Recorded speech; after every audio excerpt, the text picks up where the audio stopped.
So Dan's here. Dan doesn't want to be on camera, but Dan's gonna edit my videos now because he's cool. And today we're gonna go to a cafe, and I have a donut place I might want to go to, and then we're gonna talk and just chill and figure it out. And we're gonna go pick up Oliver and maybe V, and go have fun and everything. So we're gonna go pick up Oliver now, and I'll update you when that happens. So yeah, we got Oliver, and we both have spiky chokers, but his is nails. Mine's spikier. A lot more dangerous. Yes. So we're at the English? Yes. the cafe. No. We're at the cafe thingy, and we went to visit my boyfriend at work, but he wasn't having it because apparently Retail. today sucks. Yeah. Because retail. Cause retail. Good enough excuse. Toby almost away. About how my friend brought Elmo into D&D. You know. We need fun content. It was supposed... They were going to do, like, a shark-alligator hybrid. Mm-hmm. But they were like, you know what would be the best thing ever? Elmo.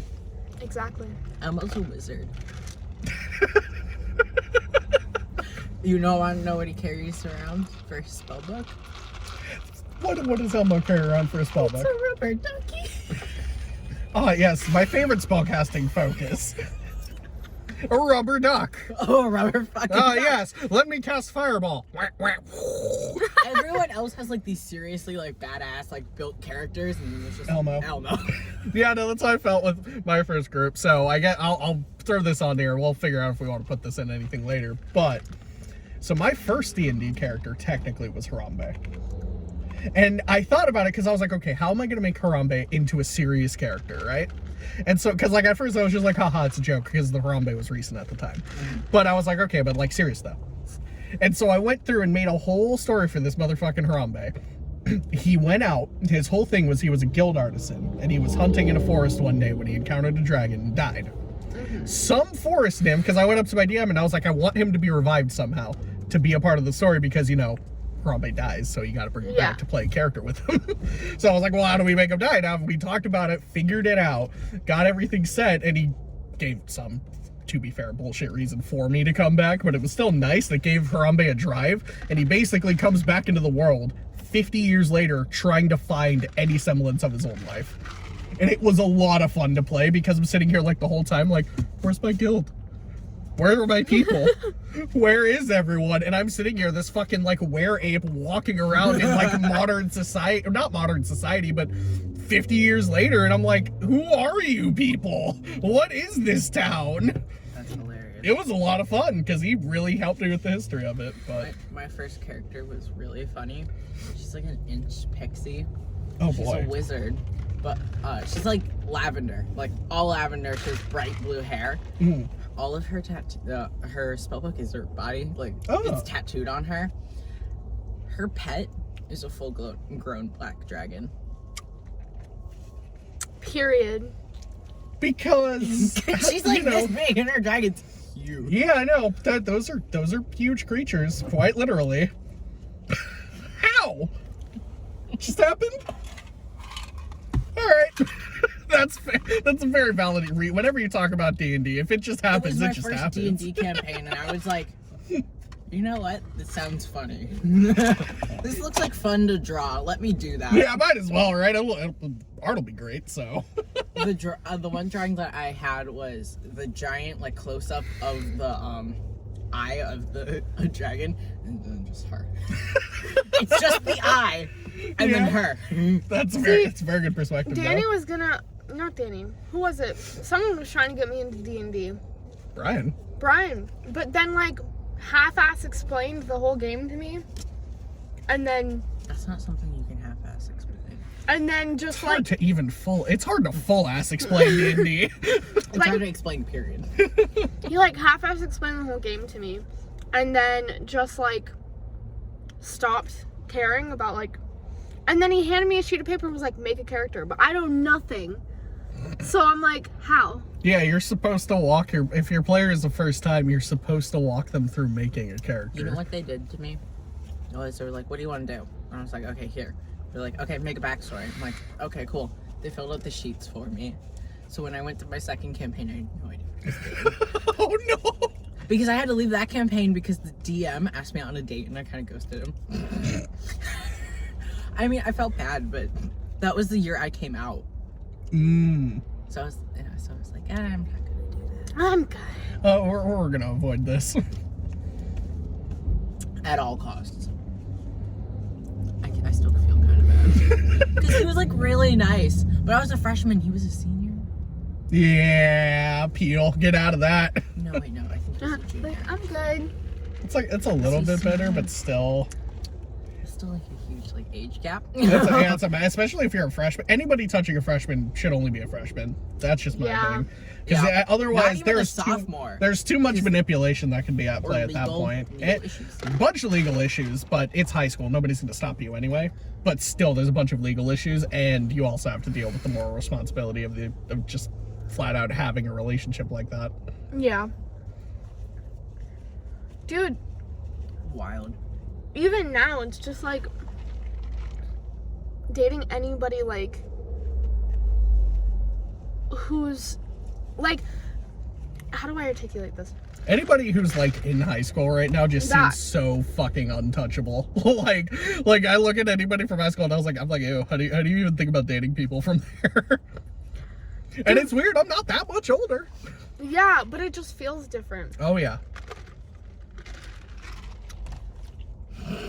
I would say that there's a gap in maturity, but thinking about the conversations we've had in this car alone, that might not be it. I'm sitting here. I don't know what it is. Like, me still in high school. I think you're the only person I've met that, aside from Danny. Hold on. We're gonna need to talk about this. Exactly. No. So you're the only person I've met aside from Danny that like doesn't feel like they have the emotional lack of maturity that like childhood trauma.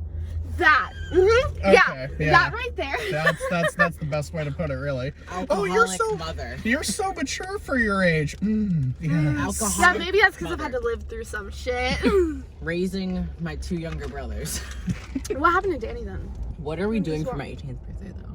We need to find out. Yeah. Aren't you in Europe? I don't know. They're on level 4 lockdown. They are still in lockdown. So we need to do something for your birthday. Something crazy. It's kind of hard to do things at this current time, though. When's your birthday? November.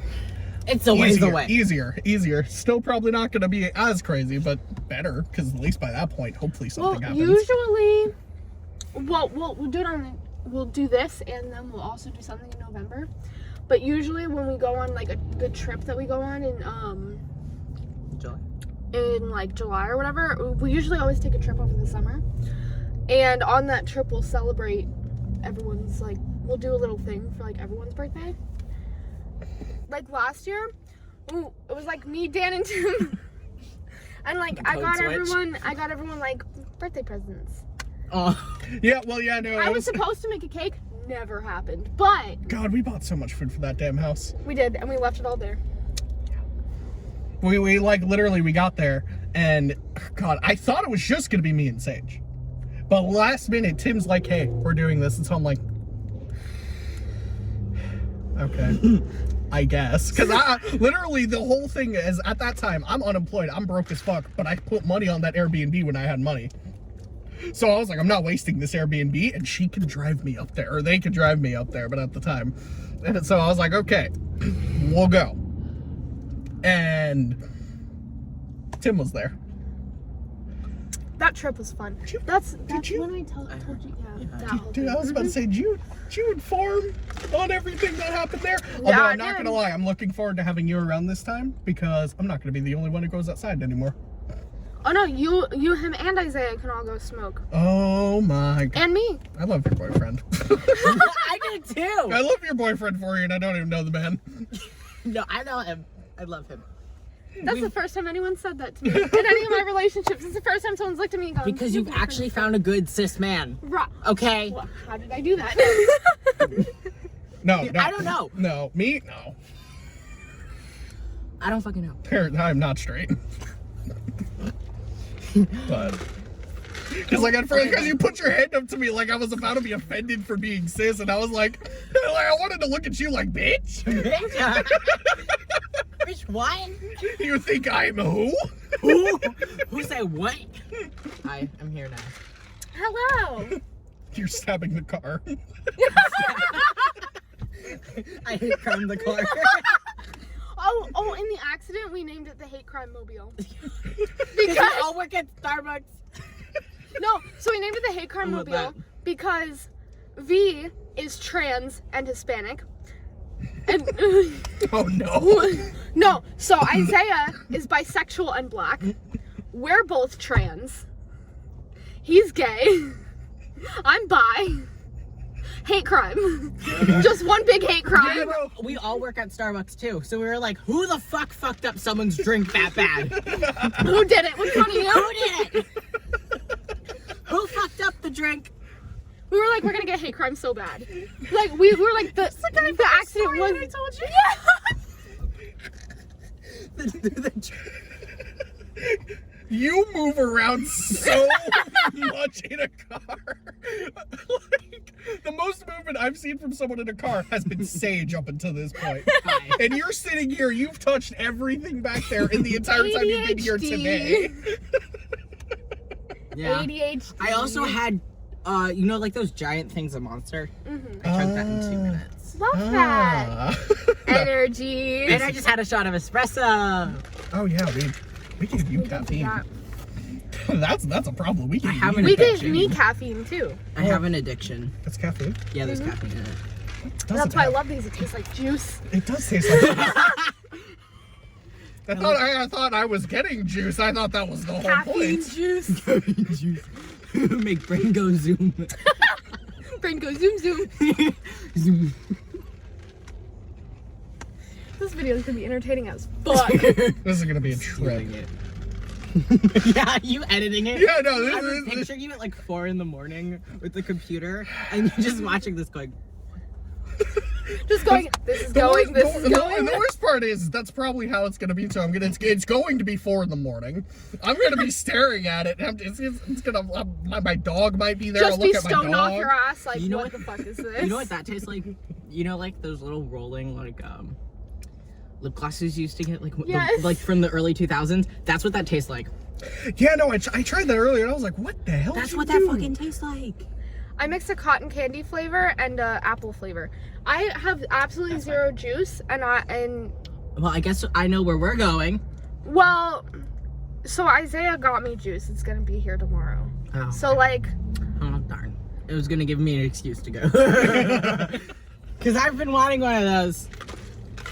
Oh man, when the stimulus check comes through, bet. right? The first day, like you know, like when you meet a new therapist and they're like, oh yeah, like they go through the rundown of the list, like the list, and they're like, have you ever had thoughts of like hurting yourself or like thoughts of like ending it? And I'm like, I mean, the only thing keeping me here is a pinky promise, and he was drinking his water on video. This is over Zoom. It stops. It slowly sets it down and takes a minute and goes, what? And I was sitting there like, did I just make this man like lose his shit? This is the first time I've seen him. First time I've ever talked to him. That was the first question he asked me. The first interaction with me is the only thing keeping me here is a fucking pinky promise with my coworker. Which you just recently got your first job. Yes. And that's the only thing keeping me here. We love Janet though. We do love Janet. Janet wrote me a sign that says I love Oliver on it. Aw. And held it up to a customer. We wore matching PJs to work the other day. Aw. We both had Stitch pajamas on. I love that. I also know all of her trauma. That's how you know you're friends with somebody. Do you know what happened? Do you know why they're like this? Yes. See, my Everything. trauma just makes me overshare, so. Me! I think that's why we got along when we first met. That's literally what we were talking about. We were we went to go hang out just to go rollerblading. Like, I would teach them how to, like, roller skate, and I was rollerblading. And then we end up talking about, what was it? My dead friend, my sexual assault case, and then everything that happened. Yeah, just With everything about all of our lives. I mean, think about Like, what this day has been so far and everything you've told me. Oh yeah, I just met you too. Oversharing is just a childhood trauma thing, honestly. Side effects may include oversharing. Oh my god, you know Lack what? I of learned how to confidence. do it. It's so easy, but I saw someone else do it and I love it. But like,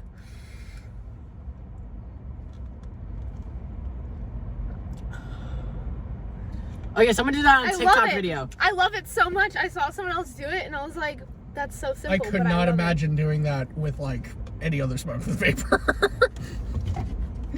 Oh my god, I tried to do vape tricks with my pen, Oh no. which is deadly, by the way. Yeah. I was Saw that come from a stoned mile out away. of my mind. Because you're sitting there trying to do tricks, you're not fucking realizing how much you're hitting that shit. No, I like took a really deep breath and then did that, like, I tried to make like the O. And then I did once. I was on video call with my friend. He was very proud of me. But I did it. And he goes, is that a vape pen? And I go, no, it's like, it has weed in it. He goes, what did you just do? What have you done to What yourself? do you do? What did you do? And I'm like, what? There's no problem with it. And he's like, Yeah, I've been smoking for a while. It'll be fine. I'm going to stay on call with you for your safety purposes. That's a good friend. He lives in New York. And we were Dude, that's the kind of shit that, man, that's the type of shit I am. You're drunk as hell right now. I ain't hanging up on you yet. You get home, then pass out. I still, like, if someone calls me and they're drunk and then they pass, like, they get home and then they pass out, I normally stay on call. Just to make sure they don't, like, throw up and, like, hyperventilate. Oh, yeah, no. Because a lot of my friends don't know how to sleep on their side when they're drunk. 2 years of med school. One freak That's Friday one thing we night. related over. We were both, like, 2 years of med school. We've both taken 2 years of med school. Oof. I just dropped out. Yeah, no. I just gave up. I ghosted my professor. Love that. I bet you he's pissed at me, but it's okay. That's cool. I pursued art instead. Love it. I was like, yeah, I'm gonna be a surgeon. I did that too. I'd now be a paramedic. Why did we both do Firefighter. that? We both went through 2 years of med school and then went. We both went into med school. Went, I'll be a surgeon. Went 2 years and was like, I'll be a paramedic. To be fair, your I'll be crazy a ass wanted. firefighter. Your crazy ass wanted to be a pediatric surgeon. I want to be a pediatric trauma surgeon. Wild. Right? I wanted to be a neurosurgeon. Oh no. You really? Hold We were on. crazy. You gonna try to go pick through people's brains? Someone needs or to a pick through your cardiac brain. surgeon. I like how you Yeah. sat there. No, they Good. probably looked at me and how mentally So unstable I am and was I like, hate when you're trying to make a U-turn and one row of cars will stop and the person that stopped like gets mad at you for not going, as if there's not 3 other lanes that aren't stopped. They're like, well, I stopped for okay, and I can't see around you to see if the other lane stopped, so I'm not going. Yeah. I hate people. People piss me off. Well, there's no I one have no behind you, so tin. we're good. My eyes look so blue. They do, and then it's because of the jacket. Probably. I'm normally wearing all black, so they look gray. I have 2 different colored eyes, and my doctor told me this the other day. Yeah, I have. My eyes are green on the inside and brown on the outside. One's green, one's blue for me. So whenever I like, whenever I wear green, my eyes look like really bright green. But whenever I'm wearing any dark colors, which All the you've met time. me, and whenever I'm wearing like black, Green? my eyes I've never look straight seen brown. green in your closet. I own Starbucks. one green sweater. The apron. The apron. The apron. The apron. I was going to say I can think of exactly The one thing apron. I've seen that's green in the closet. I've literally. Sounds so bad out of context. Kermit. What? I don't know. That's where my brain went. Hi. We dropped Dan off. Dan's gone, and having nights. and we're all going home. So we're at Oliver's house now. Yeah, because you want me to leave first. I dropped Dan off first. So now we're at Oliver's house. No, we're not. And Yeah, we are. we're gonna go. And then we're gonna go for the night. Then they're gonna drop me off. Sure. Subscribe. That's totally what's going on. Yeah. Subscribe. Comment. Follow. Subscribe. Bye.